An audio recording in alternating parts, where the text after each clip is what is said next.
The Brandon Peters Show may contain explicit language and detailed plot points. For more information on the show, stay tuned to the end of the episode.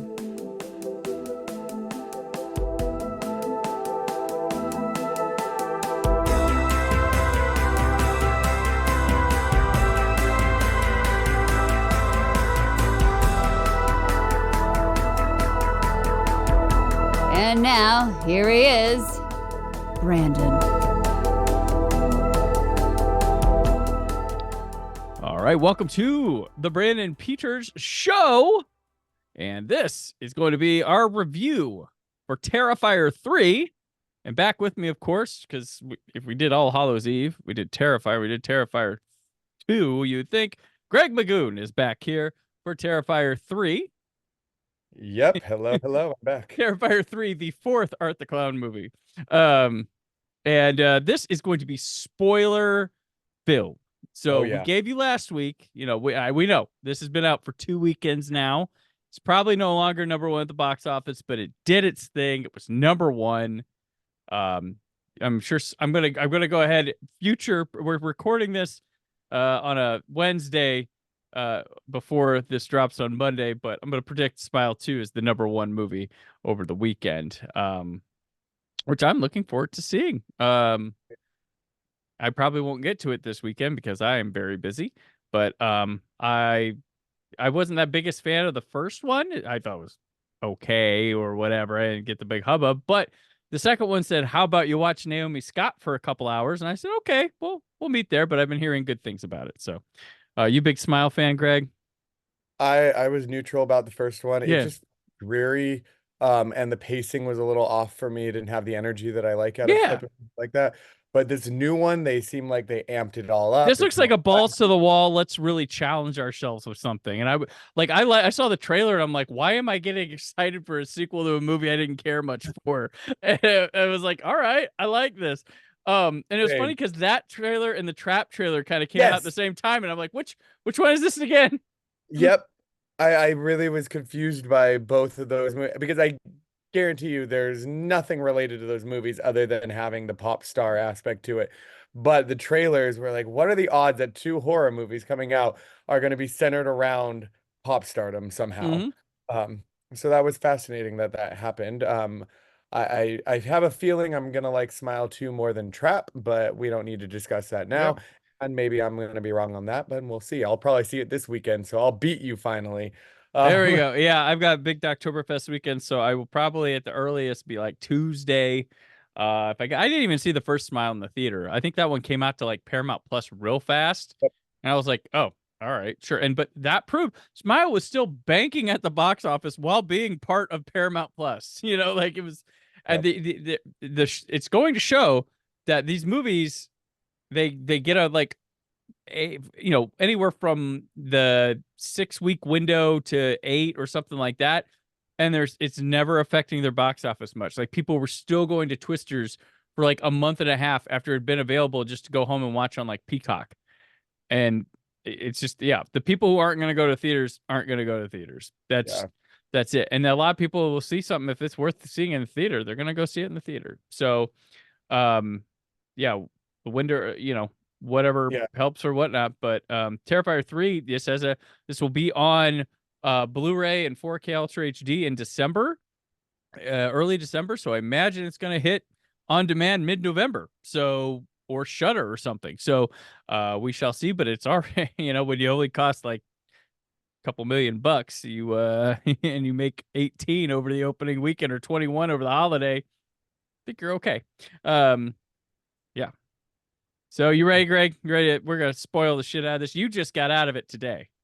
I did just get out of it today. So, all right. This is it. I'm going to, as I do, I'm going to play the trailer for Terrifier 3 right now. This is your last warning. We're going to start spoiling after this trailer. So here it is. Terrifier 3. You survived the most famous serial killer since Jack the Ripper. The 5-year anniversary is coming up. I think a lot of people would really like to hear from you after all this time. Want to know what it's like to be in the presence of that kind of evil. what goes through your brain when he's close enough to you. You feel his breath.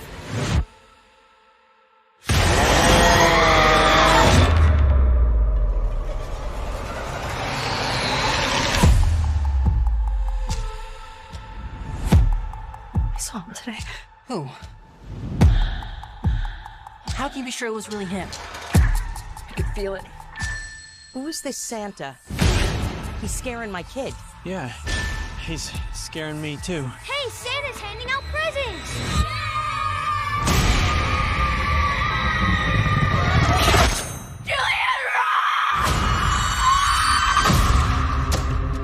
Why would he come back here?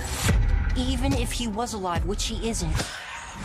Wouldn't you want to get as far away from here as possible, as far away from you?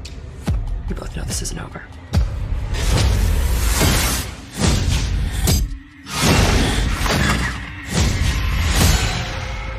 I have to go back to the Terrifier. It's still buried there, isn't it? It might be the only thing that could stop them.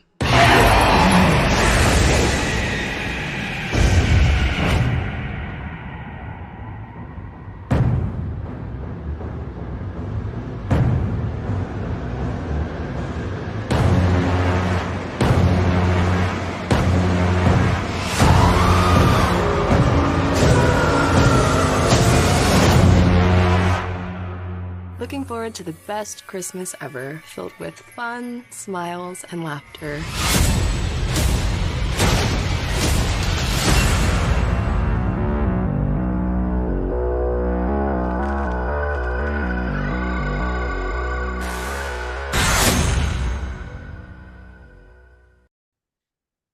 Terrifier 3, which is written and directed by Damien Leone, starring Lauren Rivera, David Howard Thornton, Antonello Rose, Elliot Fulham, Samantha Scafidi, Margaret Ann Florence, Bryce Johnson, Alexa Blair, Robertson, Mason Macarita, Christy Fox, Luciana Vandette. Got some the classic Horror Hound Days of the Dead convention guy cameos by Clint Howard, Daniel Roebuck, and Tom Savini. And also, I'm going to point out that there is a cameo from Kaylee Hyman as Brooke. So Yeah. there you go. I was We're very already excited. spoiling right there. I So know. I got so pumped for Greg when I saw the scene. But yeah, so there we are.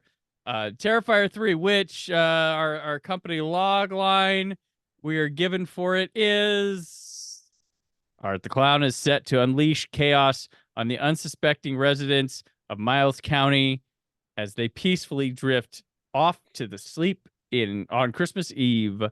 Okay, Greg, quick thoughts before we get in some back and forthing on this. You're fresh out of the theater, Terrifier 3. Well, first of all, seeing it on a Wednesday afternoon, I was pleasantly surprised that by the time the film started, it had about 30 people in the audience. Okay. So that's a Wednesday afternoon at 12:40, and it still managed to fill up to about 30 Lunchtime. a lunch.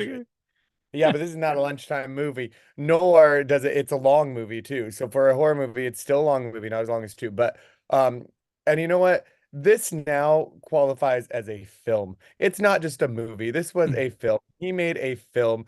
It is a quality piece of work. Like, I mean, not saying the other ones aren't, they are clearly, but this I felt like he stepped up an entirely other notch. I know I made some comments about the color grading in the first two films. I think it was perfect in this new one.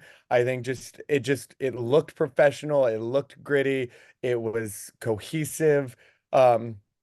I just the overall appearance, the aesthetic of it, everything just worked for me in this new one. And again, not saying it didn't work in the other ones. I was immediately like locked in and ready to go. And I just thought everybody looked great and the lighting was beautiful, and which is rare to say about just such a brutal movie, but I was like, it was beautiful. And the set styling was beautiful in the film. So initial reactions is this now I think qualifies as like a full-on film. And I wouldn't even like, and this is going to be wild, and I'm not comparing content or anything like that, but there was a flavor of the holdovers in this movie to me in terms of Yeah, yeah. like just the feel of it, and like the color grading and all that. And I know they're not on the same anything category or genre or anything, but there was something that kind of gave me that holdovers feel, which I loved that movie as well. So that film as well, I would say this kind of feels like a major motion picture despite being still considered a low budget indie film. Mhm. I think he found the balance of everything, so I was thoroughly impressed just off of that. Yeah.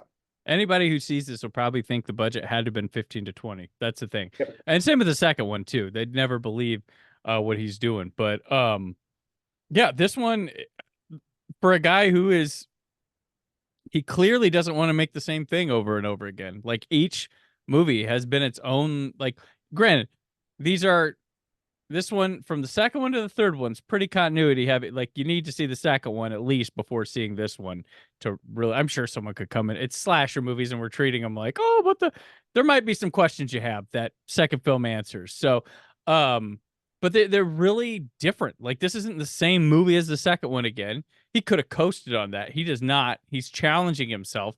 I like that he writes himself into corners that are like, oh, what are you gonna do? He didn't make this one an easy one, and I love that about it. I think he did. I think he challenged himself in editing a bit more on this one, where I think it is both to the benefit and detriment of the film in a little bit of spots. But that's a nitpick and not a not a huge criticism. But that's he's trying figuring things out as a filmmaker as we grow with him. And yeah, the aesthetic here, like you were mentioning, I felt like it had the Terrifier aesthetic, but it was also when it was Christmas stuff, Silent Night, Deadly Night. But I do absolutely see your holdovers thing too, because that's right on the money. But I think maybe because holdovers and Silent Night, Deadly Night might look alike a little bit, but they got this little like rustic 80s like feel to it. But like the way that he shoots the Christmas lights and everything in a room, the way the houses are, but it's like like they shot it they shot it with 80s film stock, lit it with 80s film stock, but this play takes place in the present day. That's kind of how it feels. And it's wonderful. And art is just a fucking bastard still. Limits are pushed again. I don't think, because everybody talked about going into this one was the bedroom kill and what are they going to do? Yeah. I don't think that is topped, but it sure gets a lot of compliments. Agreed. I have that in my notes specifically, where I avoided spoilers, and that was really hard for me to do because you had seen it before me. I had to miss it out. I couldn't see it opening weekend. And I did hear from a lot of non-spoiler reviews, because those I did not avoid. And they were saying like, wow, this one just stepped up everything a notch. The film did overall as a whole step it all up from the second one. But in terms of shock value, I mean, the bedroom scene to me is that much more sadistic because he literally just kept going one step further and literally poured salt in the wound in that one. I think the shower scene in this one was brutal and just well made and produced, but it didn't linger as much. And it was more, the shower scene I think was just more of a step up from the first Terrifier and the hacksaw or whatever, than it was like I think it's more of just like an amped up hacksaw from the first one versus being comparable to the bedroom scene, because the bedroom scene just was so relentless. And I think because it all happened to one person, I think because he was dealing with two in the shower scene, the abuse and the torture of it was split among two. Not one person had to endure all of, but he kind of was like, okay, I'm done with one, moving on to number two type of thing. Although the boy did have to suffer. And let me tell you, well, first of all, I genuinely loved that character, and I know we're kind of jumping around a little bit, but I genuinely loved the roommate character. And The roommate character like lived my dream. Like, I'm not joking. I've always, like I've said, I've always wanted to die in a horror movie. Really the opening scene, but like I want a brutal, like murdered nude death in a horror movie. Yeah. Yeah. I've always said that. And like this man got my death. Like that I would have anything to have been like, I mean, he was basically like, pardon to be like vulgar, but this is Terrifier. He was essentially raped by a chainsaw. Right.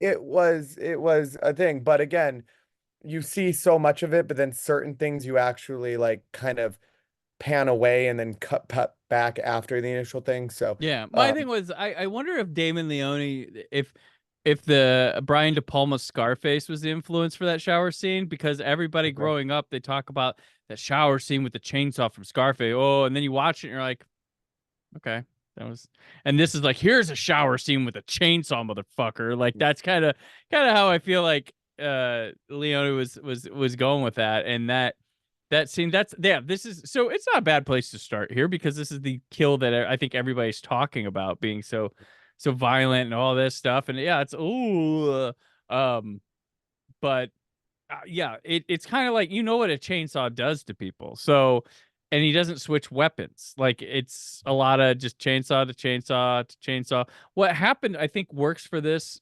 is when he's snooping around on them and he yes, overhears what they're saying, and he's like, and talking like, and he's doing the reactions to that. That's some funny stuff to it. I like, that's some new art fun with that. that it was new, but also it kind of played into what you see in the second film and in the first film where the girl, I did not like the girlfriend. I mean, I liked her as an actress. I just didn't, her character was kind of annoying. The podcast girlfriend of Yeah. the right. But she was talking about her fascination with true crime and with Art the Clown and like that killer. Mhm. He's not referred to as Art the Clown in this either. He's the Miles County Clown or something like, The Miles County yeah, Massacre, and then Massacre and the Clown. So he's not named Art by the other characters in this universe. Mhm. But she was talking about how like I want to know what it feels like to be that close to like this evil and to look into its eyes and what he smells like, and then Art like reacting and like, oh, I don't smell that bad. But once he kills her in the shower, similar to how in the first film, when he kills the girl with the hacksaw, but then he takes like the selfie with her because she was doing that in the pizza shop. In Mhm. this one, he like turns her head a little bit and like opens her bloodied face Yeah. and like stares into her eyes and is like, here you go. So he always does a bit of a nod to kind of the annoying little ticks or the things that kind of bugged him a little bit about the people he killed. So he kind of like Mhm. always a little callback to that. And I like that glasses were once again involved in this film. Like, Yeah, he's got the tree glasses. Yeah. yep. So, and he puts those on her and does a little like nose boop as she's like dying in the Yes. shower. Which, if you want to Um, order those are out of stock until December. wow. Yeah. Okay. Who knew Art the Clown would be changing the glasses, the novelty glass industry? Um, but I liked that, and then I did feel really bad for the male roommate because, to be fair, like he was a sympathetic, like bro-y type of guy. Like I think he was a believable.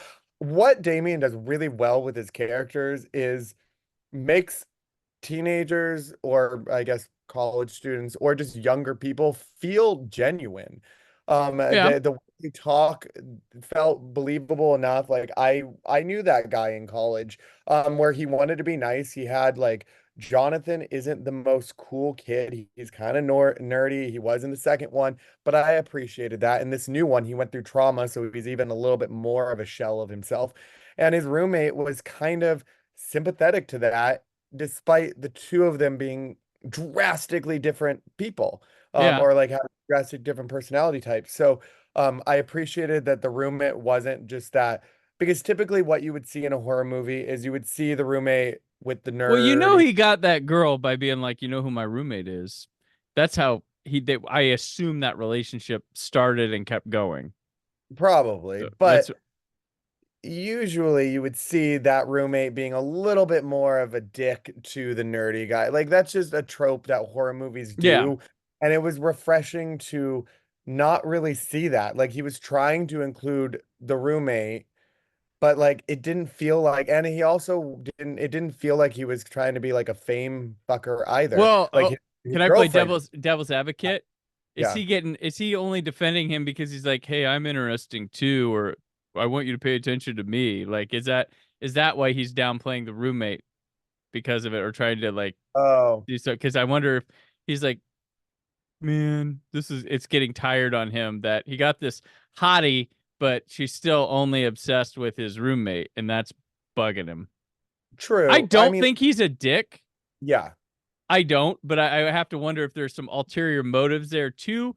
But I don't think he thinks less of or doesn't like his roommate. But I think there's part of it's like his jealousy. But he's not a dickhead about showing his jealousy, but he's got Yeah. jealousy, I think, and that's maybe why he's doing that. Well, I agree with that, but I think, but usually if there's jealousy, they tend to be a little bit more dismissive of the other guy, being like, oh, don't worry about this guy. Mhm. And yet the roommate still made an effort to like say, like, be nice to this guy or like leave him alone. And then he made that really nice trauma comment when when his girlfriend was after Sienna blew up at the girlfriend, which I think was partially justified. Um, he was like, I don't the roommate was like, I don't think this is something you just get over. Um and there was a awareness that his character brought to it, which I appreciated, where he's like, I don't think we really understand like the scope of what either of these two people went Mhm. through, and you just want to use them for entertainment. And not a lot of I feel like not a lot of people would be as inclined to say that, and I respect his character for doing it. So it made his unfortunate death, where he got, yeah, a chainsaw through the crotch, well, through Mhm. the ass, and then through the Then crotch, and yeah, just all over. got- She got in the head, and then yeah, yeah, yeah, limbs but were chopped off. It was quite the yeah, bloody event. yeah. Oh God, when that chainsaw went directly into his ass crack, Oh yeah. it was. I It's mean, a scene where you are like, "Oh, you're in pain." You're like, "No, he didn't." And you're kind of laughing at how ridiculous it is. It's all like yeah, it's a whirlwind of like, "How am I feeling right now?" Like it's so yeah. much. It just. I mean, like it just. Yeah, like as a man and aware of asses, and just the thought of a chainsaw, um, I'll just leave it at that. I'm just like, oh, you don't want to be surprised ever. Um, well, especially when sometimes that can be like, yeah. But then he like not only like once he got the chainsaw like in the ass first, I'm like, oh my God, he's getting raped by a chainsaw. And then he like flipped the guy over, and then there's like a close up of his like bloodied. You can't even really tell Hmm. it was dick that well because it was so mutilated by that point. And then it just starts hacking up through the body, and you're like, Right? oh. So yeah, that That's a poor guy. lot.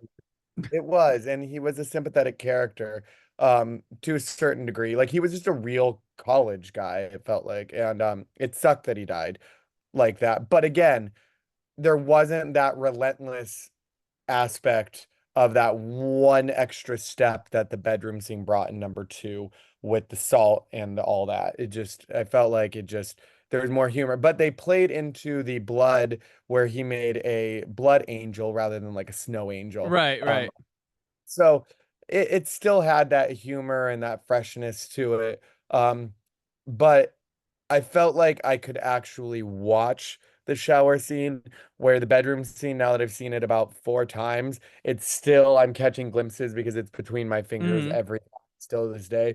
I didn't really need to hide my face that much during the shower scene. And maybe because we've seen that bedroom scene, like if they've been reversed order, like that one happens in the last movie and then the bedroom this one, maybe like we talk about the chainsaw scene more like that. But people are talking about this chainsaw scene. I'm just like, Uh, yeah, but it's not the bedroom scene. It's not the bedroom yeah, scene. it's But not it, but and and you know, I even so there's a moment, not to just jump around, but if we're talking about I guess we're talking about kills right now a bit, but Uh. I was kind of impressed with the when the two doofuses are going through the house and the one gets nailed down to the floor and then they cut Yeah. his head and they rip his skin off and Oh. show his skull. I thought that was amazing. Amazing. Yeah. The kills were amazing. And no, to be fair, the shower scene, there was one kill in this that to me I couldn't actually watch, and it Okay. wasn't it. There was one that I couldn't see, and Is it during it's the at finale? Okay, we'll get to that with yeah, the finale. we'll get the yeah. It is during the finale, and that was Okay. the only one that genuinely made me uncomfortable. Everything else, I was like, "Oh man, this is awesome!" It was hyped up. One that I could not do. All right. But yeah, let's Let's go to the opening because it's a short let's go film there. in itself. Because Yep. and I like that about it. And Damien has said like I wanted to make a short, reintroduce you to Art the Clown, give this movie its like flavor, and it's the little girl at Christmas thinking someone's on the roof and parents not caring, and it's Art the Clown, and he's got an axe and he tears through, does the milk and cookies with bloody hands and stuff, and I love one of the things I love about Art the Clown is when he's just doing day-to-day thing. Like we didn't talk about in the second one, but when the girl who gets murdered in the bedroom goes downstairs and he's just having a glass of water downstairs, like I love that shit with him where he's just trying to act normal. And he does that when he kills the mom too, I guess in the second one too. But when he's trying to act, he's doing like normal people things. Like that's some funny stuff. But he like hacks up people with an axe. There's a child murdered, not the first time. No, Or not the last. yeah, yeah, but it was I- off screen. It was off screen. Yeah, it was off screen. We do see the remains. And he just But we did it All Hallows Eve. We saw the remains in All Hallows Eve. and he just goes to town. When he wields the axe. Yeah. I couldn't believe that the woman in the opening scene did not wake up sooner when her husband was getting hacked in bed next to her. Like, she took a little too long to wake up from that because there was a lot of movement. I don't know. I guess I'm just not a heavy enough sleeper to deal with that. But I think when that first axe went into the husband, I thought she was gonna be like, did you pee the bed or something like that first? I was waiting for something more like comical of terms of like, because again, people in horror movies, and I'll keep stating this, people in horror movies don't know they're in horror movies. So right? obviously her reaction to feeling wet in the bed and wrestling around, it'd be like, dude, are you like horny now? You jacking up? Like just something where you could already sense there was a little bit of tension between the two of them because the husband was just like annoyed that he was like being woken up. He had to get up early, and he made his wife go and check on the child because she heard noises. So he was kind of already in his little like mood that I feel like she could have made some like snarky comment when he was wrestling around in bed, being like, "Oh, you wanted to sleep and now you're not going to let me," and then realize that he's getting hacked up. So again, that's like nitpicking, and it didn't bother me at all. I still liked the opening a lot. It's a perfectly fine opening, which led us back to the finish of the hospital,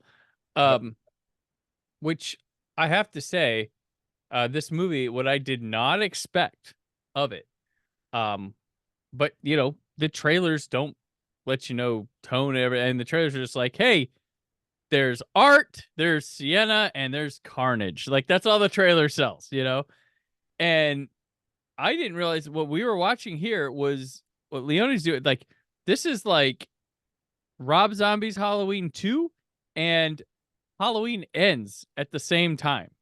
Yeah. Because the pale girl becomes the girl from the first movie by some method of madness. So the little girl is not in it anymore, but because she's become the witch, as she was called on the poster. And we get to see Art and her just kill Chris Jericho and then leave the hospital. The body comes back, kills a cop from the end of the second. It's just nuttiness. And we're just there for it. We're like, yeah, keep going. Let's do this. One thing, and this is what I mean, for listeners who heard our Rob Zombie Firefly trilogy Yeah. episode, and I raved about how Rob Zombie accomplished something I don't think any other horror movie has with like sympathetic killers.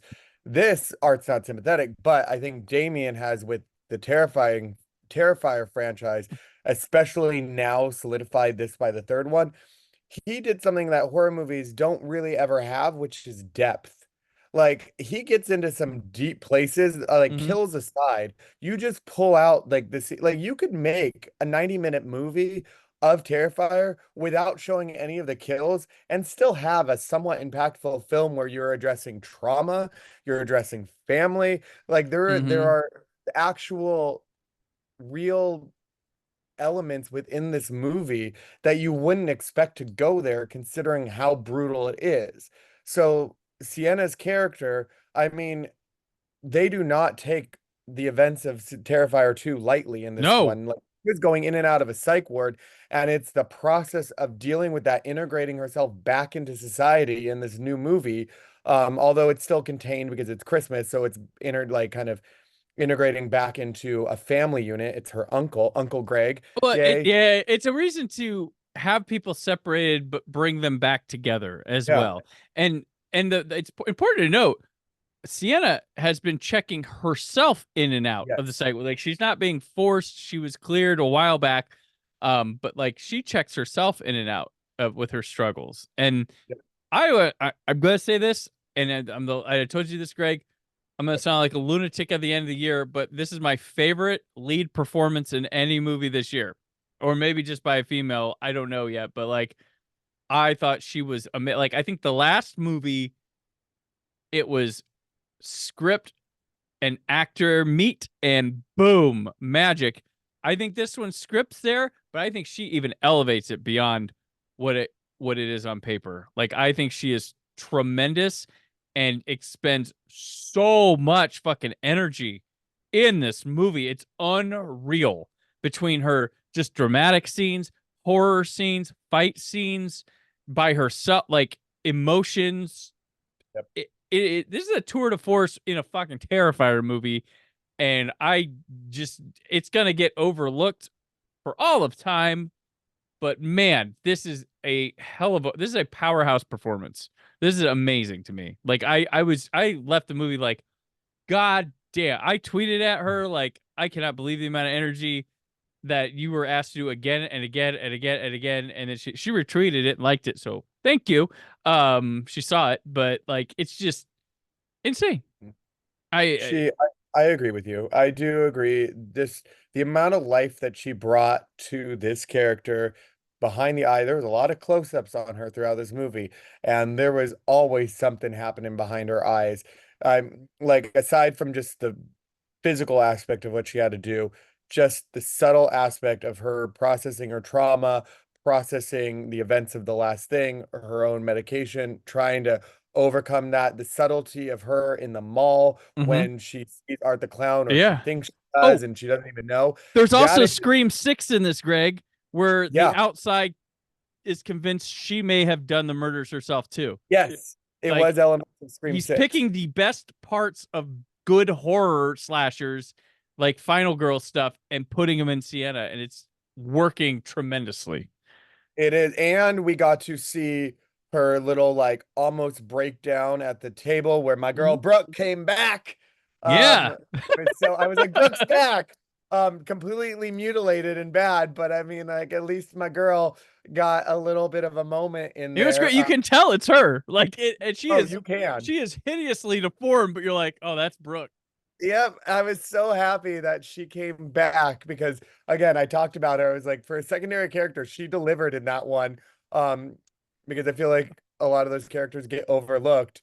And with Sienna, of course, like being such a powerhouse, it would be easy to lose track of everybody else. But Brooke, I'm glad that Damien was like, you know what, we're gonna find a way to get her in there, and he did. But he seems very loyal to his people. Like, the short film, he managed to get the woman, like, or from All Hallows Eve, the woman became the reporter in the first Terrifier movie. The babysitter became the reporter, and Vicky now is like a prominent character despite being not really anything. And like it's just She was she's kind of, she was the mid credit scene in 2. Yeah. And then now So she's now she's like, she was a pivot. I mean, the movie wouldn't happen without her. Like Terrifier 3 was essentially, she was the catalyst in a way for there to be a Terrifier and 3. added new dimensions of fucked uppery and terror. Like Yeah. insanely. Like it was We'll get to it Oh, when we get to the finale, but yeah. well, before the finale, you have to even get to once they escape the hospital and Art has his head back on, which that was a little strange to It, see that like Art could be the headless body that goes around killing. it was Uh, goofy. It was like weird. Like the whole thing was weird from them at the hospital. The body arrives. They ride the subway back with his head duct yeah. tape, and that guy dressed up as them, like, "Hey, what's up, man?" Oh, um, that makes see this movie answered the questions that I didn't really have about the second one, but I just thought about the second one. Where remember how we talked about in the second movie where Jonathan, the brother of Sienna, Yeah, wanted to dress up as Art the Clown, saying yeah, like, "Well, see if I dress up as him." Well, now we find out that Art is not going to be sympathetic yeah, to people who dress up as him.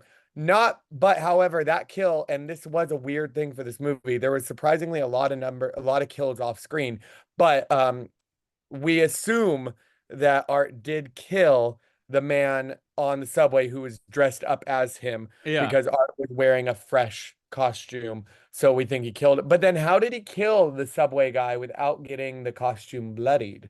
That is yeah. my question. I don't Um, know, but like and the funny thing is, like, it's like, where do the slashers go in the meantime? They go to this where the beginning of the first movie that we didn't see when he was packing up, he was in this apparently this big abandoned house, yeah.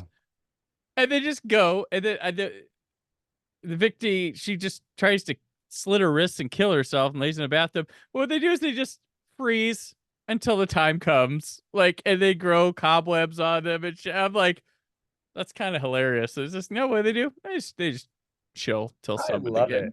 It's like I loved it. 5 years later, and it I just mean, took a random cop to be like, "Hello, hello," wipe the cobwebs off. uh, Up, it's time but I again. love that guy. And it's so funny. He's playing with everybody with dumb shit, with fan theories and stuff. Because when those two guys come into the house, they're like, "Why do they call it that?" And he's like, "Because years ago, and they buried this." And the guy's like, "Are you for real?" He's like, "Fuck, no, I'm not for real." God damn. It's like, that's Damien being like, "I'll handle the lore, guys. It's okay. Don't worry." Like, Um, I thought it was hilarious. Like, I'm not gonna convolute this. I'm still gonna leave things a mystery. Like, yep. it's fine. And So with funny. these movies, I don't mind the mystery because I'm entertained, so I'm not thinking about plot Yeah. holes, say. Because again, like my plot holes are like, how did you get the clean costume off the guy on the subway? If he killed him, wouldn't it be bloody? Like those are weird things that I think about where the overall arching like storyline or conveniences or anything like that, if it's a well-made movie, I don't care if there's plot convenience in there Hmm. because it's just entertaining to me. So I just Yeah. think the little details become funny. But when the two guys who show up at that house get brutally murdered, and one you said he gets completely skinned, his head gets Yeah. completely ripped, the skin ripped off in half. But wow, you're missing the part that was still weirder than that, even when Vicky emerges out of the bathtub in Hmm. this like I don't even know what sewage was in there by then. Yeah. The blood, water, mold, goo. She emerges out of there with a piece of glass that she killed the other cop with. And then while Art is brutalizing this like cop and ripping his skin open, she's banging herself with a shard of Oh yeah, glass. she's like masturbating watching it. And it's Yes. like, and you're just watching it for over, and you're like, "Oh my god, what the fuck am I in the middle?" Like, it's like you She feel like you're in the room, like in the oh corner, like, what's going on, guys? What? yeah. Yeah, and she's getting off to it, and he's like, "Ha!" And then yeah, and then as he rips the head off, she climaxes. Yes. It was just like I was It's- like, what was he thinking when that? I was like, okay, hold on a second. You're gonna kill this guy, but wait, there's more. Vicky, this is gonna excite you so much. Like, in The Exorcist, she used a crucifix. You're using a shard of glass. Like, yeah. I was just shocking. Like it was, but it didn't. It felt like I was like I shouldn't be watching this. Like they're having like an intimate moment here. Like Hmm. it wasn't that I was grossed out. I was just like, oh. they're clearly bonded. It felt kind of like I shouldn't be watching it, but not for the reasons you would expect.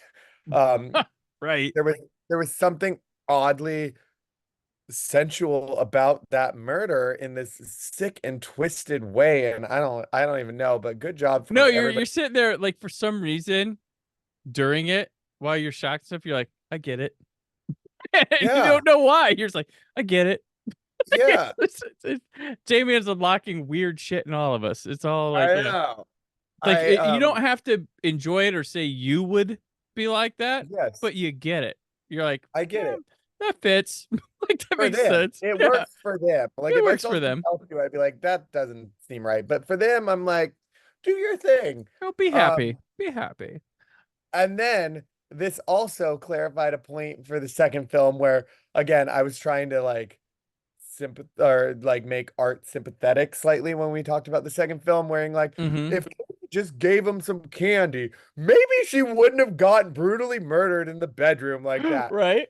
Well, plot twist, Santa was like the nicest man in the entire world who Mm-hmm. not only was like polite to Art, but like welcomed Art Oh, in. Daniel Roebuck. Art, yeah, Yeah. when they're in the bar. So like the way Art, and behind me I have a photo of Yeah. Art as Santa. That Santa costume, he And murdered, beard.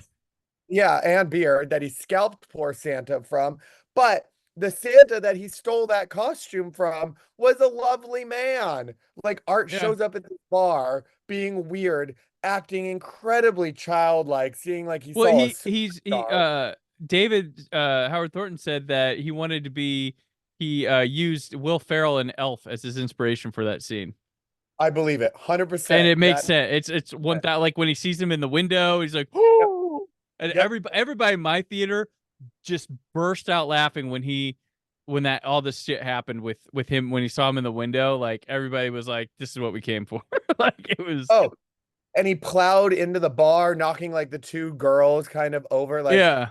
these two girls, there was two drunk girls in the bar, and they're leaving, and he's just like can't be bothered, plows through because he's so excited to finally see Santa. The only Uh, person that doesn't like him is the bartender, Clint yeah, Howard.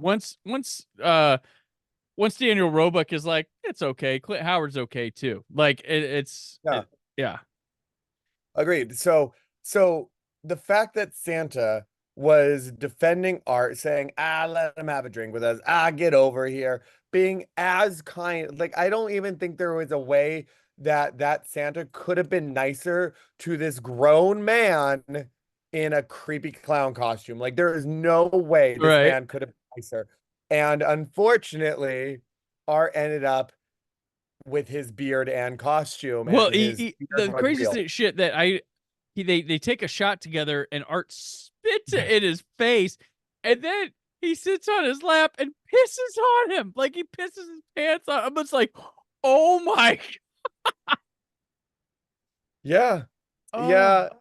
The spitting of the alcohol, that one I think makes sense to me because it's like, yeah, oh, have a shot. You don't really know what alcohol is. Maybe the taste is kind of weird to you, the shock factor of it. Like again, that is a very childlike reaction to mm-hmm, alcohol. So that was kind of funny. But then again, it went up the notch of like now he's pissing on Santa, but not apologetic about it. And that's when Santa finally turned from yeah, being like, all right, dude, this is now you're being a dick. And Santa was justified in his reaction. Like again, but the bartender tried to settle it down and like throw Art out. And mm-hmm, well, we all know how that goes when you try to like, I don't know. Um, but yeah, but then he again, Art sometimes doesn't waste time on kills. He just like shot the bartender and was like shoot, and then he shot the yeah, other bar, and it was like quick kills. And then when it came Santa's turn, the one guy who was being nice to him, Santa was the one that got brutally tortured. I would rather have been the guy that got just shot in the forehead and move on with my life. Well, I would have been dead, but like no torture. That would be nice. Um, so Santa got a brutal, brutal, brutal death, and that was sad for Santa. yeah. Um, because he was Well, so nice. and it's not the first Santa he kills because he goes to the mall and Art subs in for Santa when Santa takes a break, and Yep. then you want Kid Des. Art Oh, hands out a bunch of presents before getting kicked out of the mall, and kaboom, he blows up a bunch of kids and the real Santa for the mall. Just yeah. wow. That was a bigger I did not anticipate a bomb in this movie. No, a bomb's a new device for Art. Like Yeah. That was I didn't bother me. Like I really there was nothing about it that was like, oh, it's a bomb. I was expecting when the kid was opening it, he was gonna open the box and it was gonna be like it was gonna be like the end of Seven, but we were finally gonna see Gwyneth Paltrow's head. No. ah. But I was expecting there to be like body parts or something really horrific and the kid to scream and throw it. Other kids freak out and chaos Mm-hmm. ensuing in the mall, and then Art just like laughing about it or something. I did not expect it to be just like bomb goes off and then pan to a bloodied, like exploded child because you do see the body parts of the Yep. but you don't actually see them explode. It kind of like again, he's very using this term lightly, thoughtful on how he murders children in this movie. Not really the best phrasing, but still, Yeah. like he doesn't he doesn't double down on that, like Mm-hmm. he doesn't want to show that thing on it. If you read Uh, interviews with him and stuff, he knows limits to himself and yeah, and things to do. Like he knows how to do vile things in tasteful ways. yeah, But he's aware of lines to not cross or other yeah. things. This isn't a Serbian film, so we're good. Oh, I hate that movie. Um, uh, So art never takes it that far, thankfully. But yeah, I did not. That was it wasn't even a scare. It was a shock. It was just a whoa, like we're doing this. All right. Like he does quick kills, he does bomb kills, he Mhm. does freeze you to death kills. I mean, yeah, those were, and you know what's weird too is when he killed the rat early on in the movie when he was testing out his little freeze gun thing. Um, that was harder for me to watch than like when he was like beating the rat and dangling the body parts. I was like, Yeah. harder for me to watch than the like human kills. For some reason, even watching like a rat get murdered, I was like, ew, my eyes, and the people Ha! are getting like, yay. I still don't fully understand why I'm that.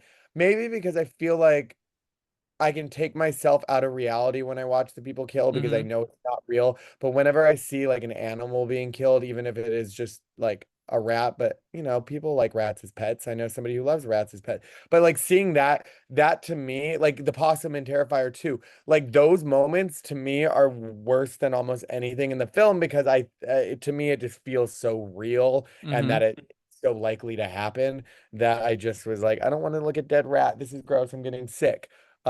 Where the human stuff, I don't really have real life content. Like I've seen dead rats before, so it maybe because I have a real life experience with a dead rat that it's Yeah. harder for me.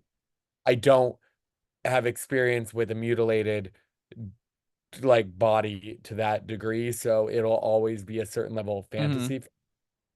Ideally, hopefully it will never be an experience of life where that happens, Right. but I can separate brutal kills easier than I can with animals.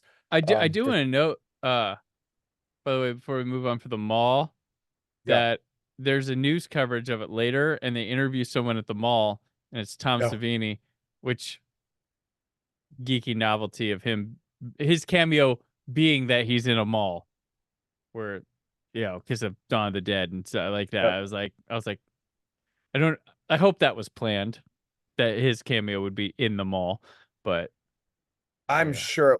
I really like that's the thing about these movies and Damien and how much I appreciate what he does because I really do think everything is so thought out Mhm. and the team that he's built around him, especially with David who plays Art, um I well, we haven't gotten to the end yet, but there are so many just funny little moments at the end that I'm like, this is just like when actors and directors trust each other, Yeah. like magic happens. And there's so many times where I watch movies being like, was that really the right choice? Like you could tell the actor's good, but that didn't work. In this movie, you're just like, I don't know who thought about this, but like you all coming together to like make these little moments happen is genius. Yeah. But We'll get to it. Yeah, we're not at the before we get to the end, I want to talk about the family dynamic here. yes. So Sienna, we're introduced getting picked up by her uncle, who is uncle because her aunt is her mom's sister, and she's going to stay with them. I think, is it in Colorado? Is that where I can't I don't exactly remember where place exactly. where we're at. So, if I'm horribly wrong, I'm sorry. But so she's getting there. Her brother is going to meet her there. He's at college, and they have this her cousin, little cousin, but it's all cheery and stuff. And the cousin, she's just a bit snoopy because she's obsessed with Sienna, wants to be like Sienna, reading her diary a bunch. Which Sienna's diary is like this, man. It is the stand of diaries. But I like what they do where they introduce us as this loving family and they're happy to take her in. And Uncle Greg's such a cool, nice guy. But you know what? All of a sudden it turns around. Uncle Greg's a dick who didn't want her there. Like all the like, and it really pains when you find out I mean, granted, Sienna starts having episodes and things like that, but then their true colors start to come out and you're like, oh Jesus. That's okay. Wow. They were like on thin ice with her there more than you thought when she came. Yeah, I was very excited when they're like, "Oh, Greg, they're using my name and hopefully it's on a likable character." And he was really nice at first. It started out really well. He played wasn't he the love interest in Fuller House, DJ's Oh, other love. I did not watch that show. My wife did, but I'm pretty sure that's who it felt anyways, I very liked him. he Yeah. brought there's a kind of a Hallmark Christmas movie feeling to Sienna getting there and Yes, stuff. very, That very much so. And I liked him. I mean, again, this movie is only like, well, only this movie is like 2 hours. It is a little over 2 hours. Not as long as the second, but still a long movie. And there is so much depth and story beyond the kills in this movie Mhm. that I feel like the progression of the family reaction and Sienna was maybe a little rushed, but I don't think the uncle was per se, I don't know. I'm just like, because his name is Greg, I'm gonna defend him a little bit harder. Yes, he was kind of like, I don't know if it's a good idea that she's here. Like, I know that he was questioning it a little, but I don't think it was coming out of a bad place nor a place of less liking Sienna. I just don't know. We don't know the rest of the dynamic, and I think he was just worried about his own daughter and being maybe at risk. Because again, like Sienna's having these episodes at the table. What if she's driving and has an accident and has the daughter in their car? Mhm. I think his approach was a little bit sharper than it needed to be with it, but I don't think his intentions were necessarily rude or bad towards Sienna. I just again I don't think he verbalized his worries as well as he could have.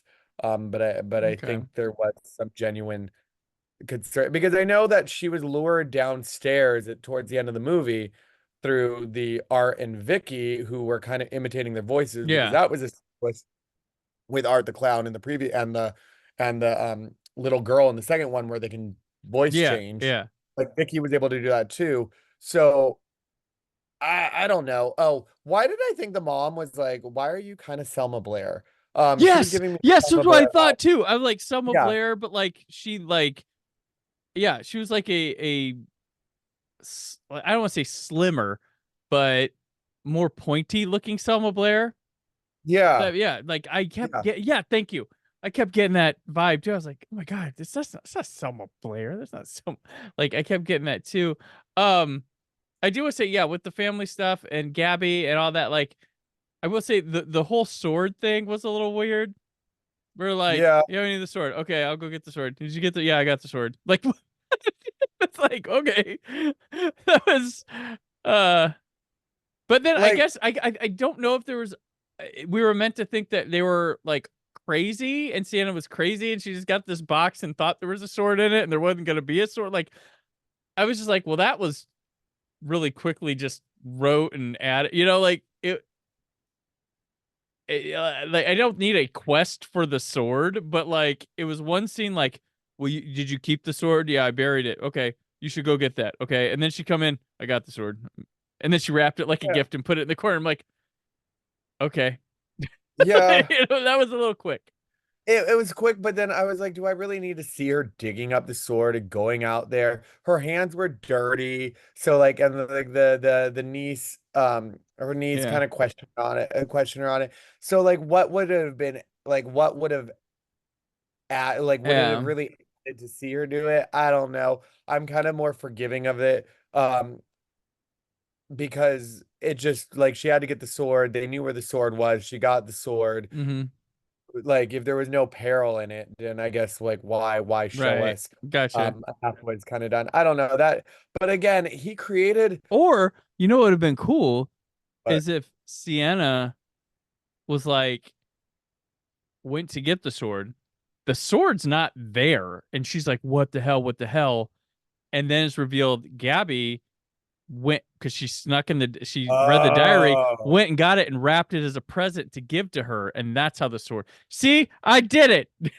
There we go. That would have been cool, but yeah. that actually yeah, that is kind of cool. So But then the whole snooping in the diary would have, which it already does benefit in the end. That's the irony of getting mad at her for snooping in the diary, but it works.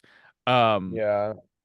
I, Oh, I love the way Sienna handled that though. I do mhm, like she called out her and then like I really like again, Sienna is a sympathetic character and very empathetic and she has her like I'm the bigger sister like I'm the big sister type moment with Jonathan and she mhm, had like I'm the niece or this is my niece here and like even though she gets annoyed with these characters, she's still like relatable and recognizes them and doesn't just lose her cool over it, but she tries to understand what they're going through or why they did what they did. Which I appreciate with her character because a lot of these characters or a lot of times when people in real life kind of just jump to conclusions and then right, like throw a fit and move on. And like Sienna actually takes the time to acknowledge why people behave the way they do. mhm, And I like that. So and like Gabby was a lot. Like the niece was a lot. She was just so like she like idolized Sienna, yeah, her like her amazing aunt. Um and yet um yeah, and I mean who wouldn't though? Like I mean I get why like Gabby was idolizing her. I So idolize Sienna. yeah, I was gonna say 42 you years and old. like so the whole thing, I think the only thing that doesn't quite work with your theory is how would Gabby have, because she's not driving age, No, yeah, how would she have actually gotten there somehow? Like, would she, I mean, that would have been a very interesting side story. yeah, Like, Damien, make that as a short film of like in an alternate universe, Gabby's quest for the sword. right, But we're gonna get, I think, a Gabby story in four, right, considering we know four is being made. yep, Um, and possibly a but fifth. and possibly So when we talked last time, he said he had been kind of misquoted and put under a gun where you just, you get done making a movie. It takes a lot of, like, remember when people were like, oh, Daniel Craig's done playing Bonds. You say he'd rather split his wrist. I'm like, he just got done making two of these in 2 years apart. Like, he wants a break and he's contracted for a fifth one anyway. So it's going to happen. But like, you don't ask him right then. You give him a time to break, and the Bond people did. And guess what? He came back for another, as he was contractually obligated to anyway. So, uh, um, and we didn't have to go out on Spectre, which is fine. I like Spectre a little bit. I like it more and more every time I watch it. But we're in Terrifier, so yeah, where was I going? Yeah, so he said he can't see more than 5, but it's a big world, and that's where he's at right now. When he makes a 5th and finishes it, he could see a 6th. So, yeah, he says when it's over, you'll know it. You'll know when it's done. yeah. I mean, it was very, I mean, that's why, I mean, he very clearly and very quickly announced, oh, four is happening. And now after seeing three, you know, four is happening Oh because he yeah. just opened up an entire, I mean, the second one didn't really end with a cliffhanger. Like, I mean, if the second one was kind of the end, there would be a little bit Hmm. of like, what? But it It's more felt, like Art the Clown is still out there. Like that, yeah, and that's what like a lot of horror, like the first Halloween never was meant to lead into a sequel. It's just meant like, oh, when you go home tonight, Michael Myers is still out patrolling the uh, neighborhood. You know, that's the thing. Like Friday the 13th, Jason jumps out of the boat. Oh, it's a jump scare. They weren't meant to be like, there's another one. They were meant yeah, to have an add thing, and there's just the possibility that more Art the Clown stories can happen at the end of Terrifier 2. But now this one definitely has a cliffhanger. But yeah, before we get in the finale, there's 2 points here to bring up before we lead to that. First, we got a Terrifier Christmas song out of this movie. And yeah, now with the Clown Cafe and the Terrifier Christmas, I'm expecting another song in the fourth one. So please, yep, Damien, we need another song. Also, we get flashbacks to Daddy, the yes, father, and so we get to meet and something weird about him handing the picture to Sienna, like he can see a future. Maybe that's what we assumed. Like Sienna's father killed himself. That's the assumption in the second one, I think. Um, but Sienna is drugged and has the second flashback is via a dream sequence, correct? yes. Now, That was before she goes downstairs. Yeah. now here's what happened for me that is an experience and a feeling I don't think I've ever had that I can remember in a movie before. So Sienna gets drugged. We have the dream sequence. She wakes up. Oh man, it's way late. She goes downstairs, starts hearing horrible shit come out of the mouths of uncle and aunt, only to go downstairs and the Vicky person has a body like crucified up on the thing. Art the Clown's putting her uncle's head on the tree, and they're like, um, they beat the shit out of her, and then becomes a Texas Chainsaw Massacre kind of Yep. experience. And she's sitting there tied to a chair watching, and they start doing horrible shit. And we're revealed there's a skull in the middle of the table, and they're like, they tell her it's Gabby. And it's like, oh shit. And then I'm like, but I was like, the whole time from hearing the uncle and aunt say shit, seeing that, I'm like, oh, this is a double dream sequence. This is what he's gonna go really nasty. Sienna's gonna wake up again. So and we're gonna see some people die a second time, stuff like that. Because the uncle, he got killed off screen because the uncle went to pick up the brother, Yep.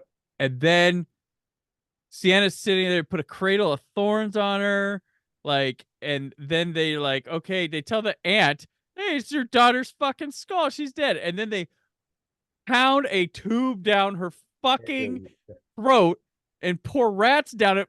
Flamethrower. They put a little torch to make the rats go, and then slit her throat and come open. And they're like, oh yeah. And then they go, by the way, Gabby's not dead. Here she is. You know whose skull this is? And they put the glasses on. It's the brother. And I'm like, oh Jesus. And then all of a sudden I start realizing, oh fuck, this isn't a dream sequence. Oh my god, this is not a dream. This is real. This is real. It took me by fucking surprise. And it was the weirdest feeling. And I felt gross. I was like, oh no, the brother's dead. Like, I know a lot of people bitch that major kills happened off screen, but I Yeah. think it's to the effect of the movie that like, oh shit, we were robbed of that, and we feel like, oh, it hurts even more than just of seeing him get killed and the uncle, and the fact that I thought it was still part of a dream sequence until I realized, oh no, this is all happening because they like hit her, they break her hands and Yep. everything, and I'm like, oh shit, I couldn't believe it. I was like, oh my god, this is really happening. Did you think it was maybe a double fake out? Because I thought it I was for the longest time, and then I was like, oh no, it's not. When they revealed the brother and then Gabby was there, I was like, oh shit, this is real. It was wild to I me. was unsure at first what it But was you questioned until it, I right? did only I Okay. questioned it until So I was like, this was real fast. I the was like, humor. It was until every time Art walked past Sienna, he smacked her in the oh, that head. was so funny. And Everybody to was dying me, laughing. that made me go, oh, we're in reality, because I don't think that comedic element would have been in a dream sequence. Okay. So, like, this is becoming too real. This is becoming just like this is salt on the wound now. This is where you're just doubling down, you're just being a dick, Mhm. and you're like smacking her across the head, being like, bitch, you tried to take me down last time. Fuck you. Like each time, just smacking their head.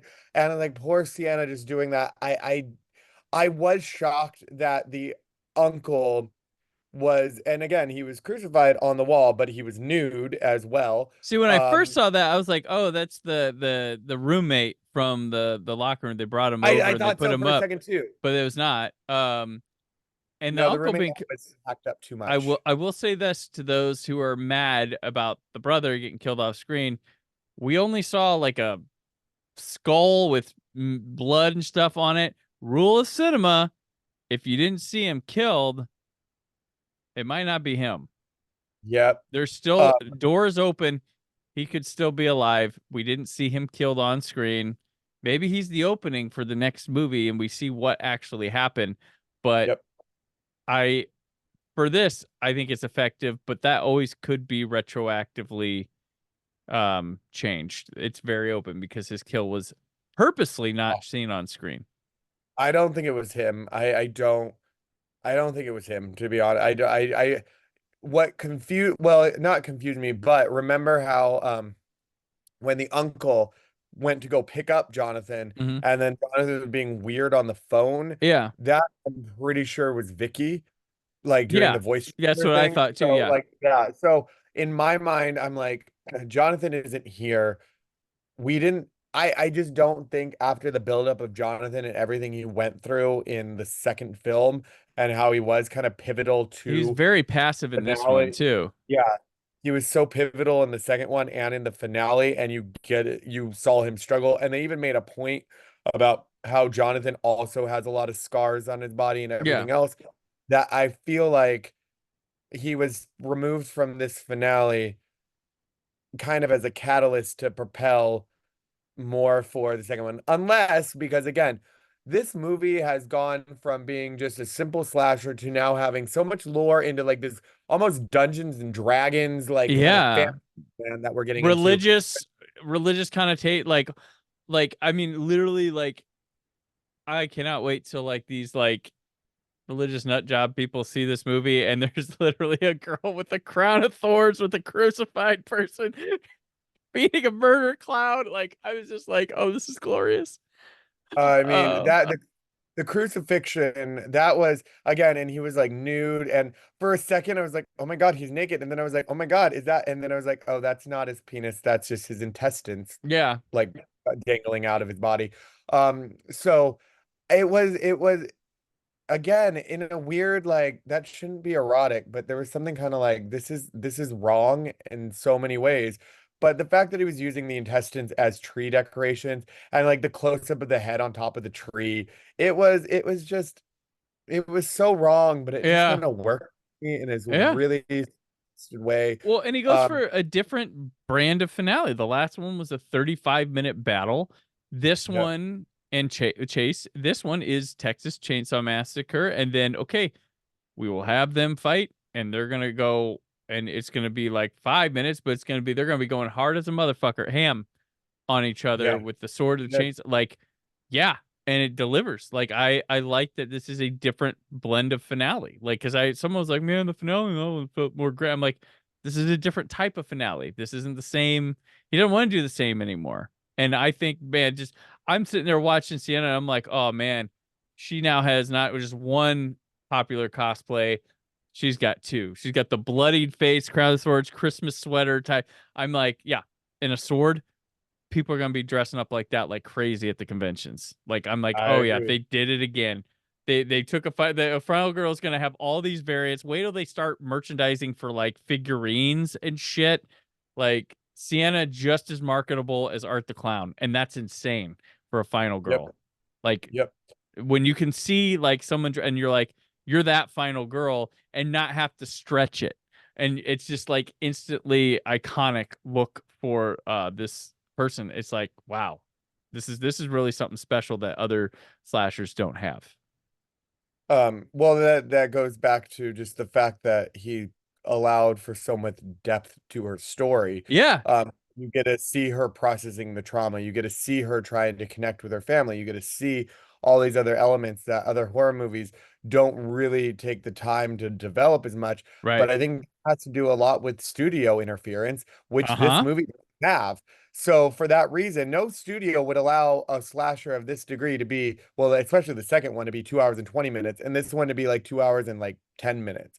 So like studios wouldn't allow it. Yeah, Scott And Mendelson, frequent guest on the show and stuff like that, said it perfectly too. He's like, I hope the one studio that's looking at this and being affected and learning something is Lionsgate, because this movie is the exact type of shit they used to do, and they used to be the trendsetters, and then they started chasing stuff, and this is exactly what they need to go back to doing. They need to go back to their John Wicks, their Saws, their Medea, where they were making against the grain things their own way, and they became popular because they were doing stuff like that, and this is what they made a living on. And then they, had some Hunger Games success and thought that's all they were going to be, and now we get Borderlands, The Crow remake, like junk stuff from them.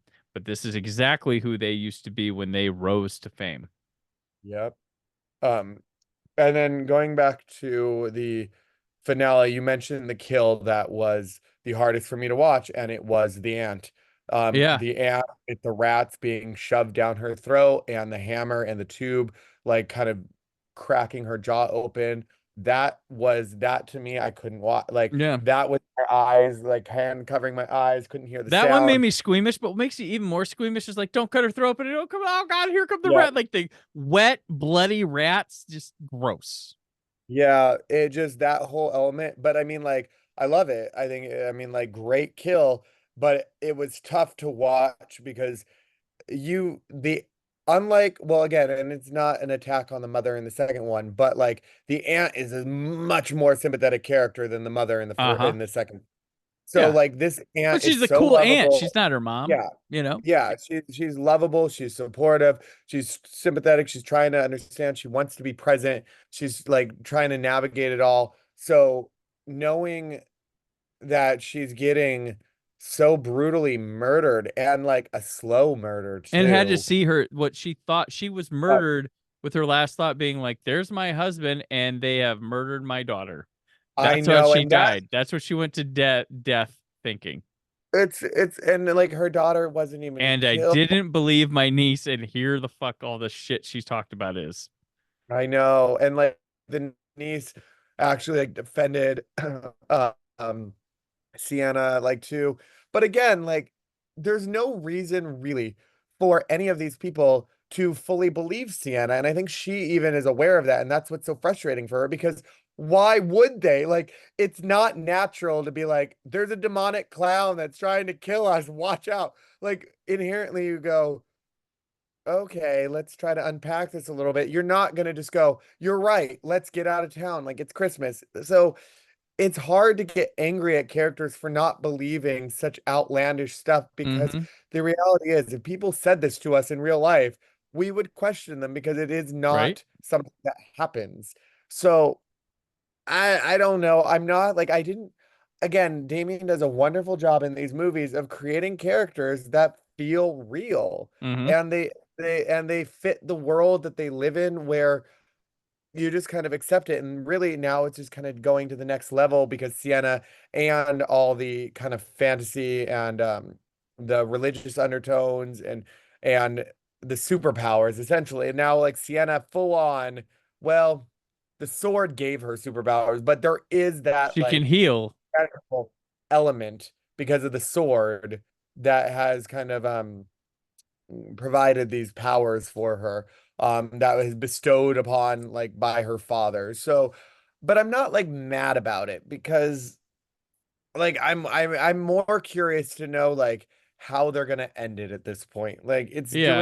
doing that to me, not like, oh great, it's taking the suspense out because basically these are two supernatural beings now. Like Sienna can't really be killed because her hand's healed, and Art the Clown got away onto the bus at the end of the movie after being stabbed and Mm-hmm. Vicky's head coming off.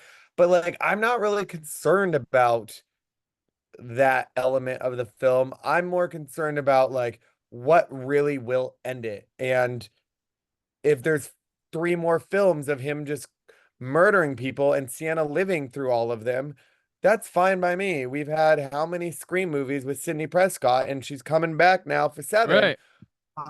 where she's not dying. And that is that at least the Scream movies are grounded in full on reality. Like we know who the killers are, we learn who the killers are. Yeah. There's no subtle supernatural elements to the Scream movies, unlike Halloween, where you're just like, what is really happening here? Well, with the exception of the Ram Zombie versions of Halloween, but like the original Halloween and how it progressed, there are elements of that where you do raise an eyebrow, going like, is there some supernatural? Like you don't really know Michael Myers that well.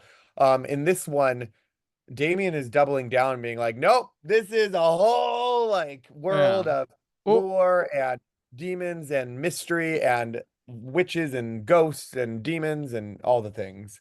well, and while I like that this one has an Empire Strikes Back type um cliffhanger where Gabby is some pit that she falls into because the Vicky like melts into something that turns into a floor pit and Sienna can't save her. There's like a sense of like a full enclosed adventure movie complete here. Like the full arc is complete for this movie. Like it's not like anything left hanging or just like, oh, we stopped here, you know? Yeah. Um, like Sienna's like, I'll come get you. And then Art the Clown riding that bus on the way back. Just like, Yep. huh, what a fucking time, have to start again. Like he's on a cliffhanger himself. He's Yeah. got to regroup. And we get the little All Hallows Eve nod with the book Yep. on Night the Circle. and producer Phil Falcone as the bus driver. Wow. He's a cool guy. I did Days of the Dead with him last summer. So yeah. Which he has Interesting. their other movie Stream is just hit streaming. So people can check that out. So yeah, that wraps up Terrifier 3 in terms of that final battle sequence and Mm-hmm. kill sequence. I forgot the one part too, where again, it's so relentless where like Sienna and Art are battling. Mind you, Mm-hmm. Sienna's uncle, technically not blood related uncle though, because it's married to the actual aunt, Mm-hmm. uh, is crucified on the wall, and Art shoves her face into the gut. Oh yeah. Oh, And like, he's mean. Yeah. oh my goodness. So yeah, Sienna is basically getting like choked out by having her head shoved into the stomach and intestines of her crucified uncle on the wall. Uh-huh. Yeah. That is a visual. Oh wait, you know what I haven't looked up yet because we jumped into recording, so it was all fresh on my mind. Right. There was something I was reading about this movie where David, who plays Art, was saying there was a moment of filming that even he almost threw up in, or something like that. Oh, What was that? Do we know? Did you I see don't know. that No, yet? I Okay, don't know. I'm gonna look it up after because I was meant to do that, but I was so hyped up about the movie that I was trying to think that I I wasn't remember looking. him saying something like that, but I don't think it was revealed that I know of. I think it is revealed somewhere. Okay. I really want to know what part of the film that even that Art the Clown himself was like, this was hard to film. Um, I really want to know what that was, because I'm sitting here going like, was it the ant with the rats in the Yeah, mouth? that might have been it because that's very different than anything he's done before. So maybe Yeah, maybe and it is that one. it was real rats Yeah. to up to a point. Yeah. Like they were real rats. So maybe that was it. I'm trying to think of anything else like that would have done it, because I don't think like biting off the no, He's been with innards and stuff like that, so it's yeah, got to be that. it's got to be something with that, or like I would think, unless it was something to do with, yeah, there's really nothing, unless it was, no, because he wasn't really actively involved in the bomb stuff. Yeah. So it had to have been something gross. Yeah. So yeah, unless unless that rat that was at the beginning of the movie that he freeze dried when he was testing out his thing, because you Yeah, can't buy frozen rats that yeah. are like used for pet food. So unless that was like an actual frozen rat that was used for pet food that he like took a hammer to and had Hmm. to dig around, that if it was real would have grossed me out a lot. But again, like Art the Clown didn't actually kill it. It was purchased frozen. I don't know. Again, I'm just speculating. I'm just curious to know what, if I were filming it, what would have gotten me going. Unless maybe it was the shower scene and the chainsaw in the ass, because Oh like yeah. as a man who, yeah, who is very aware of things going around that Right. area, um, a chainsaw there would, if I had to do that to somebody, I would probably be like, I don't think I could do that. This is supposed to be a happy place, not You're a chain. asking me to what? Yeah, I like this is a man's happy, well, a certain man's happy place. So you don't want a chainsaw anywhere near there. And the thought of even doing that just sounds horrific. So but I don't think that's David's problem either. So I don't know. Um, Um, yeah. Anyway, but there was something in this movie that grossed out Art the Clown even, and I'm curious to know what that was. gotcha. Um, So yeah. I want to put a little epilogue on this, or end cap, because I got to think, because I'm very very high on Lauren Rivera as Sienna in these movies, and I was thinking the night I saw this, I'm like, what is the Mount Rushmore of final girls in slasher Yep. movies, horror movies? And I was like, is there a chance, is there a place that she could take? Because immediately knew three of them immediately, and Interesting. Okay. I immediately, there's Jamie Lee Curtis as Laurie Yep. Strode. Sorry, Yep. Scout. Um, there's uh Nev Campbell, Sidney Prescott, Yep. and I also have Heather Langenkamp, Nancy Thompson. Those Okay. have to I be the knew. three most popular final girls. They've all been in multiple things. They're all considered the arch nemesis of their villain. Fourth, and I feel weird about this because I don't. It's odd, but I Ellen Ripley maybe is the only argument there for the fourth. Yeah. So I mean, the immediate two for me were like Sydney and Lori. We those are the obvious ones. And Sydney's always going to be my number one just because Scream franchise is just a little But higher you up. just cannot deny Jamie Lee Yeah. Curtis as Well, Laurie no, Strode. That is like not the even even. slightly. I mean, she'd be the only one that if she only did the first movie, I would make the excuse for. I was thinking like, who has come back to the role multiple times? Who gets people Yeah. excited when they come back to the role multiple times? Um, like who's up there? And I was mainly going for role a character or actor plus that character, not like, oh, she's a final girl a lot, unless some girl does all these slashers all the time and does a lot. But I'm not going for scream queen here, so you got to be the girl that kills the killer and survives at the end. That's why I went for final girl. There's scream queen, that's a whole other topic, and then there's a whole other loose definition that has come across the years. Like, I was in a horror movie, I'm a scream queen. Are you? Yeah. Or like there's a very loose definition of that. So Sydney and Lori, I know Nancy. I see the Nightmare on Elm Street franchise for me. I love it in theory. I just don't have as much fun Hmm. rewatching all the movies as I want to. But like I love the characters. It's just for some reason there isn't the same like rewatch. I mean, the first one, of course, and A New Nightmare is great, and Nancy's obviously in both of And those. And Dream Warriors is like the best one. yeah, So there's Warriors, those, all uh, three have Nancy. That's the they thing. do. And Well, Dream Warriors everybody, really huh? Nancy. I feel. Dream Warriors really highlights Nancy well. Yep. That's, yeah, she comes back. She's the adult. I like Lisa Wilcox a lot in those movies. She comes in 4 and 5, but those are very like 4 is the Rocky 4 of the Elm Street and slasher movies, because it is like, it's a vibe movie. It was super popular at the time, but it's very thin, and almost like montagey in terms of, and music based in terms of like, it's one of the most perfect MTV movies, if that makes sense.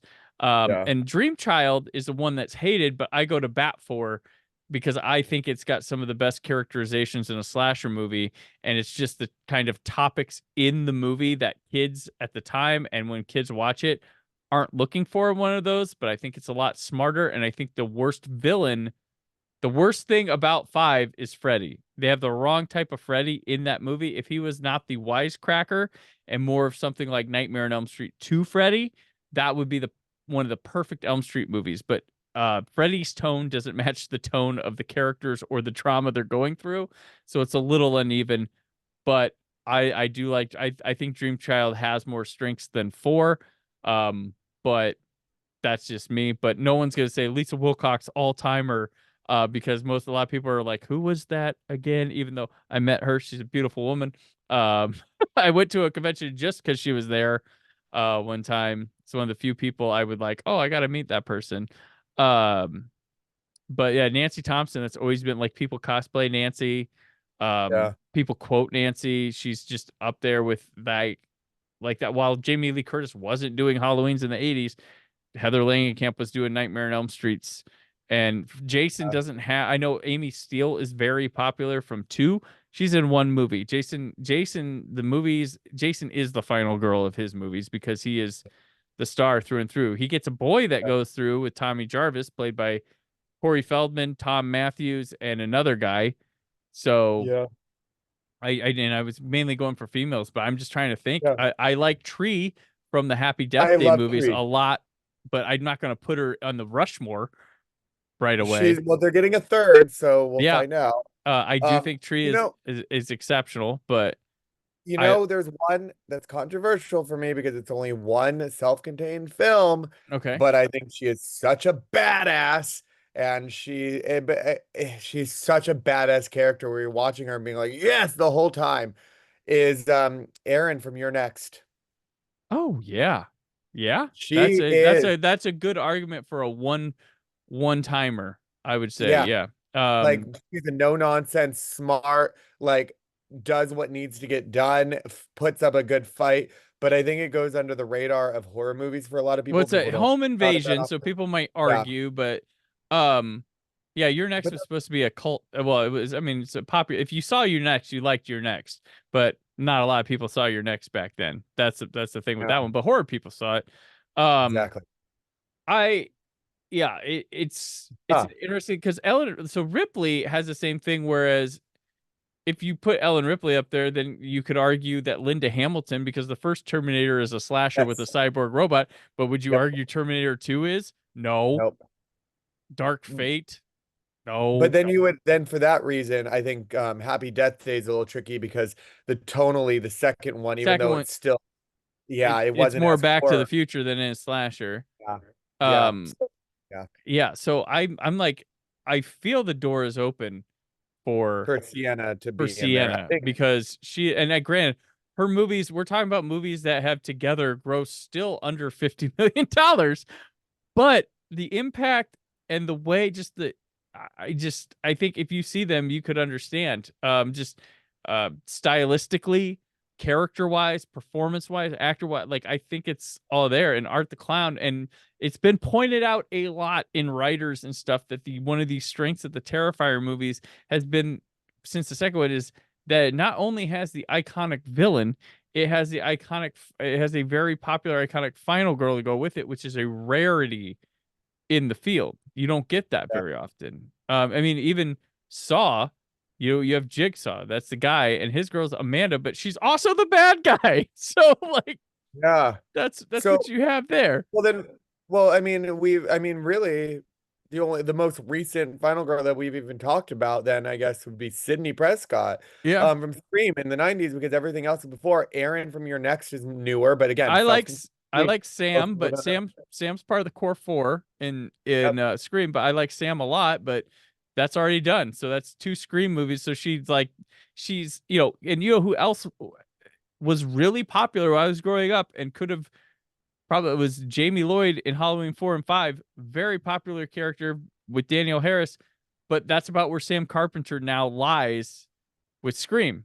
Is like, well, you were awesome when Nev wasn't there, and they shared a movie, but it was more Sam's story than hers. But like, that's where she kind of lies in that Jamie Lloyd territory, where we'll never know.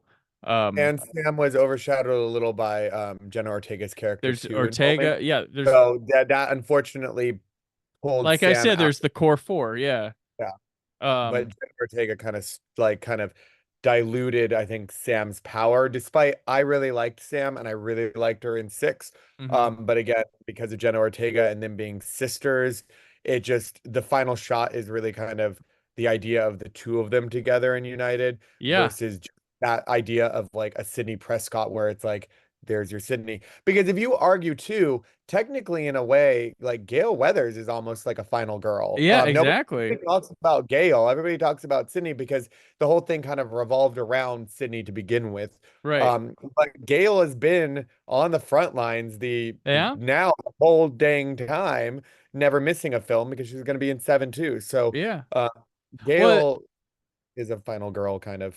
not a girl, but Phantasm, Reggie Bannister. Reggie, he is the guy who's through and through all of them. That is the oddly enough the lead through those movies, but he is not a final girl. And I'm trying to think of other other slashers that got sequelized.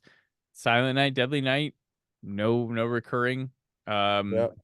Then there's Prom Nights, no recurring. They aren't even slashers for a couple of them. Yeah. Yeah, I'm just trying to think. I'm like, there's like I I mean, know you I did know what last you summer. did Julie last James summer. is not. No. Yeah, I mean, but this new one could change the game for Julie James, Julie maybe. James could take the next step. Um, yeah, I'm like Sienna, you are knocking on the door here for this Mount Rushmore. But which visage are we gonna put her on? We're gonna have the Battle Angel, the Crown of the Thorns, or whatever in store for us for Terrifier 4. Yep. I don't know, but like I feel like the door is there for her to come through. But yeah, I think she can go on mine already just because yeah, of like my that mine too, because enthusiasm. like I love Ellen Ripley, but I don't throw her in with the slasher queens. Like I just like yeah, she's the first Alien is like final girl stuff, but the rest of them really don't fit. You know, she's Yeah, introduced to us as the final girl in a paranormal sci-fi slasher, but the rest of them aren't. Like that's not, you know, and all these the others, yeah. So I would she'd probably make my fourth. And the Alien movies do strong, kind of without her.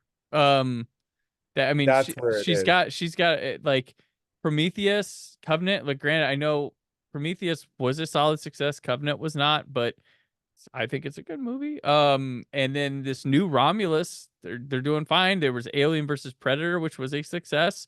The second one, not so much, but their success around. Granted, Halloween films did do well around that. Halloween 4 did very well at the box office, but you know when Jamie comes, they do big business when Yep. Jamie Lee Curtis comes. So there is a difference. Um, Scream did huge business without Sidney Prescott, but she's coming back. So what if it bumps up again? Who knows?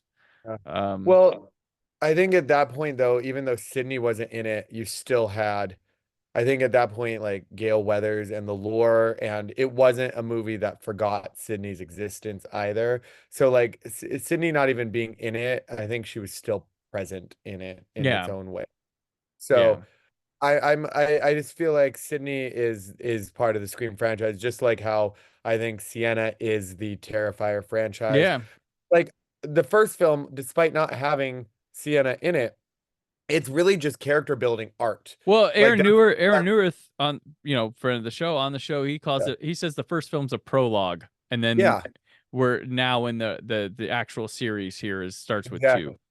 2. So I think for my sheer enjoyment of franchise, I would have to put her on it because if 4 continues the way it is, I'm already hyped up for it. Yeah, But like, I can tell you definitively, like every Scream movie, like what happens in what takes place in what, who's doing what in each of these films, where other franchises start kind of blurring the lines. It's like, oh, what Friday the 13th was you that? just Oh, need to what? watch them more, Greg, and you'll know. 'Cause Yeah, that's I probably know what it those. is. I know them all front and back. I So, know, I know. Wrong um, person to say that to. But again, from somebody who does love horror and pick up on details, but then why am I not watching those as much as I am on the Screams or on the Halloweens or on Our slight certain, age difference. That's why. I don't know. not that drastic. Like I I said don't want to keep slight. I aging said slight. myself. I know, I slight, but there that, was so when I was like when Scream comes around, I was waiting for that next thing at the time, living off those. I think were you more like introduced at that time with Scream? So maybe that's where our disconnect goes. so Scream Scream 1 I did not see in theaters. Scream Okay. 2 I did. And Scream 3, I have my still to like my funny story of seeing Scream 3 opening day where I Yeah. had a countdown all around my house with literal signs where I pulled pieces of paper I hand wrote on, Mm-hmm. being like 10 days till Scream, 9 days till Scream 3, 8 days till Scream 3. Like I was like by the time Scream 3 came out, I was full like doubled down. This was a part of my life, had a Scream mask, had stories behind it. Mm-hmm. And I was young. I was when Scream 3 came out, that came out in 2000, correct? Right. Um, and that came out in fall of when did Or Scream was 3 that actually? was Scream 3 99 or no, Scream 3 was No, 2000. Yeah, Scream 2000. So 2000. it It was was supposed to be 99 and then it went yeah, to it got delayed because yeah. it was nine. Yeah. I was a freshman. No, was it? It was 2000. Yeah, it was like April of 2000 Yeah, I was or in eighth January. grade. Was it Scream 3 Well, January? I want to say I was in eighth grade because it wasn't fall of 2000. Okay. So I was in eighth grade. And yeah, I was at El Roble. So yeah, it came February out. 4th, 2000 was when it came Yeah. out. Okay. Okay. So yeah, I was right. So I was in eighth grade at El Roble in Claremont, California, when that movie came out, Okay. and I saw it in the Laverne movie theater on opening day. So I was young and I was super hyped up for Scream 3. Um, Scream 2 I was hyped up for, but but I wasn't like there wasn't as big of a buildup because I think I was so much younger. I was in sixth grade, I guess, when Yeah. that one came. But the first one I watched on VHS and it terrified me because the backyard of Casey Becker's house kind of looked like my backyard with the Oh, same doors and perfect. pool and everything. So when I saw that, like I was terrified for life for the longest time. So Gotcha. Scream was in my childhood, but it really became like the horror movie that was kind of Scream was kind of my proper introduction into horror, I guess, for So there me we as go. So well. I had already like been through the franchises up and down and all around, and was horror ever gonna come back big or something like? Because like like everything was moving more towards Silence of the Lambs types where you had like Copycat 7, Oh, uh all those type Copycat. like Oh Kiss my and God, Ghost. I love that movie. I like Love Copycat too. Copycat. Uh, So yeah, so that's where we're at. So that may be why I'm all on those and true. that they don't stick with you. But anyways, yeah, so we have gone thoroughly through the Terrifier. Terrifier 4. Cannot wait. I'm sure it'll be 2020 what would 6 probably when we get Terrifier. I hope it's only the budget is only increased incrementally. Um Give Damien what he needs, but he's gonna be smart. This is the new like Blumhouse got popular because they were doing things low budget, low budget, and guess what? Terrifier's story is low budget, low budget, low budget. Support independent horror, and independent film in general. This is one of the best success story, and it's despite whether you don't like horror or not, or aren't into Terrifier, you got to root for this because this is the success stories we want. This is people going to theaters. This is people supporting independent film. This is showing you don't have to spend a goddamn loads on marketing. You just got to be marketing smart. They said they only Yep. spent $500,000 on marketing, and that was stretching it because they knew where to hit with their audiences. They knew how to make people aware of where it would be.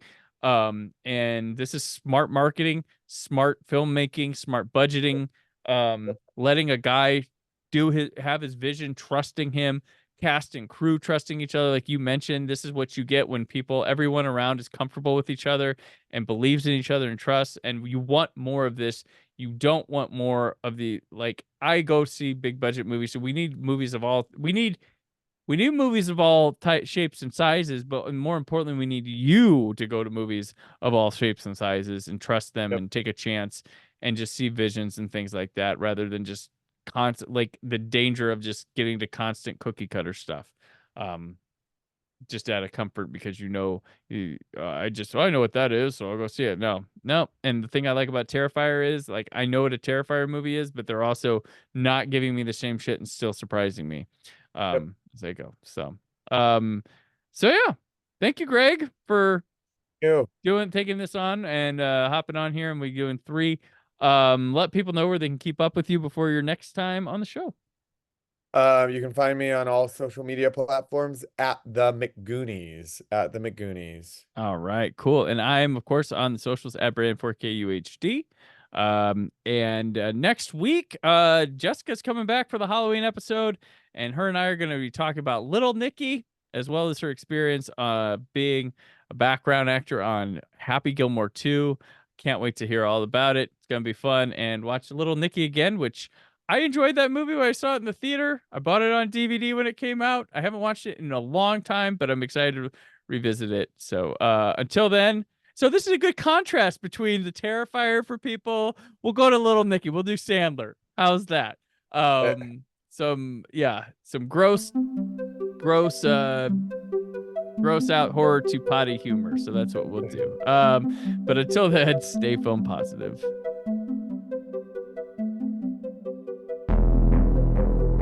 Thank you for listening.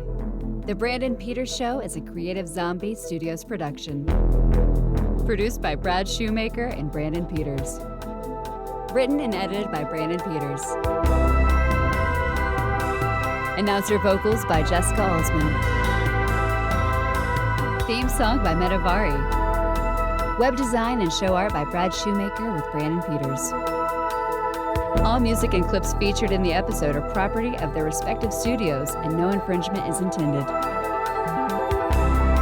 Additional information on this and other episodes at BrandonPetersShow.com. For any inquiries, press opportunities, or sponsorship, contact mail at BrandonPetersShow.com. The show is available on Apple Music, Spotify, or anywhere podcasts are found.